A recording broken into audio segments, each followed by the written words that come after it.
name is Trish Jordan. I'm the Executive Director for Red Lodge Transition Services. My name is Tana Sanchez, and I have been with Red Lodge Transition Services since the very beginning, and I'm a member of the board. The mission of Red Lodge is to prevent and reduce incarceration among Native American people.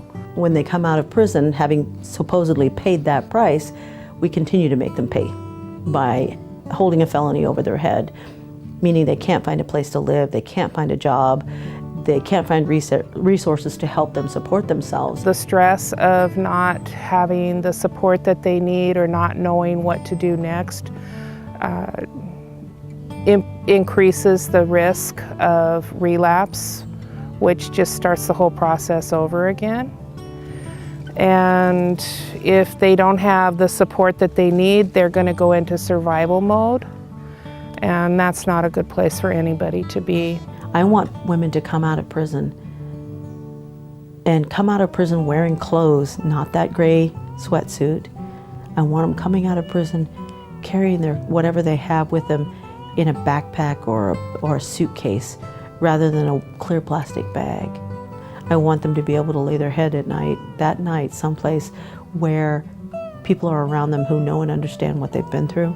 My name is Claudia Alameen. I'm the chaplain with the Oregon Department of Corrections at Coffee Creek Correctional Facility. And I just think of this one lady who, she paroled from a dark place from Coffee Creek, and she stuck close to the Red Lodge and to the community and the support. And you know, within 2 years, she had a house, she had a job, and she had her children back. They supplied me with clothing, with shoes, some nice jackets, so for interviews, job interviews, information on what my next step would be, you know, on how I would do things. When I first got out and I came back to Seaside, I ended up in a clean and sober house, or a restoration house as you would put it, for women, and it was not the best place for me. You know, people weren't clean and sober as they were saying that they were. The house itself was a disaster. I could not have my kids there. It was an unsafe environment, and I found somebody through the AA rooms that would actually take me in. And Trish came down, she drove down, and she helped me pay to get into the housing. We have women that are working on their master's degree.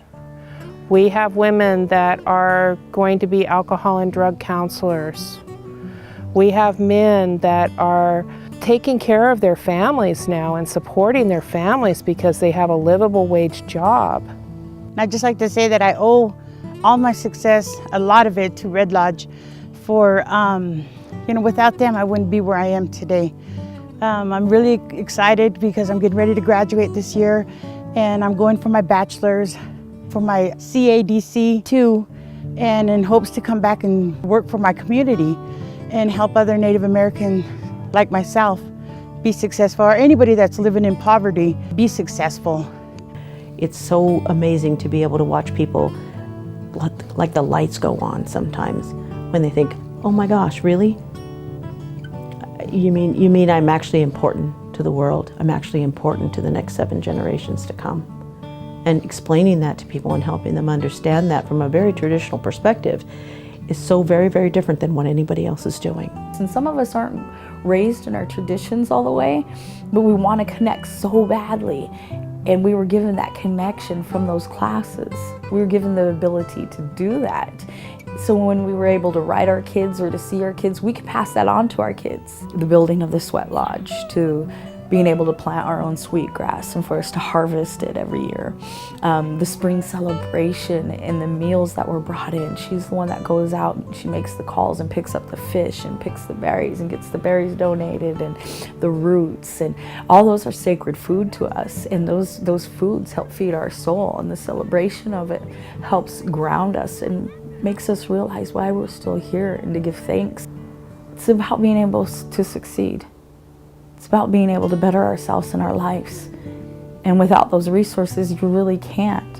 Why not get behind something that works and help it move forward and drop those recidivism numbers down to 0? Red Lodge has been working for 9 years now at a grassroots level, and we are at the place where we're getting an office, we're getting a house.